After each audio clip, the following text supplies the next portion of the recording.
Hey guys, I'm going to keep this really quick, but I wanted to give you a video of just a quick overview of all the strategies that we've learned so far in the feature article unit. And I know that it feels like it's taking us a super long time to read an article, like 3 days to get through that first one.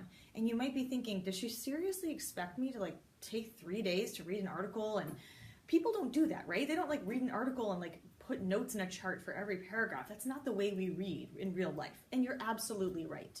I don't expect you to do these things in the same level of detail that we've been doing them all along. This is how you build a habit. This is how you build a skill, by taking your time in the beginning, practicing, seeing an example, refining your work, and eventually the more you do it, the more skillful you become, the quicker it's going to go, and eventually the more you're going to be able to do up here and not necessarily need to be filling out a chart every time you read an article. So let's just quickly recap our strategies before you go in to practice them today. We have learned that nonfiction readers do a couple things in this order. They start by activating schema. It's a little brain I've drawn there for you.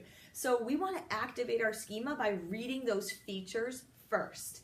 Make sure that you start by looking at those features, and that's going to pull up everything you already know about this topic, and it's going to get you predicting, especially those headings for those sections, the title, the subtitle, the core question. All those are getting your brain ready to not only know the topic, but also begin predicting what's the specific aspect or slice of the topic that the author's really focusing on in this article. Next, you go for it and you read the actual text. And while you're reading, I want you to think of yourself as a hunter. You're reading like a hunter, and you're reading for a purpose. So you've activated that schema. You're already making a prediction about that aspect or that slice.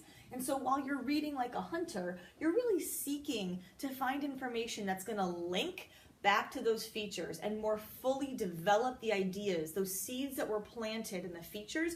You're looking for those words and ideas and that are going to be further developing those seeds that were planted. We also learned that we're going to go slow and summarize each paragraph, not necessarily as you read, but you could do that. You could just stop and check in with yourself. So what was the main point of this paragraph? Make sure you got it, and then you can go on. After you've done all that thinking work, now we got to look for overlap, because great readers know that any idea that gets double exposure, it's in a feature and it's in the text, that has to be important. It has to be central to that core message the author wants us to focus on. Otherwise, why would they have put it in there so many times? So we pay close attention to that double exposure, ideas that come up more than once and know they're going to lead us to the core message. We were highlighting those. So anything we saw that came up in both the features and the text, we were highlighting those where we took notes on the text. Finally, at the end of it all, you are so ready to identify the core message. And we're asking ourselves, what are the aspects, or what's the aspect or aspects of this topic that the author wanted me to focus on? What was the slice they were going for in this bigger topic? And then what did they want me to understand about it by the end of the article? And that's where you're going to develop that statement about what you thought was really at the heart of this piece.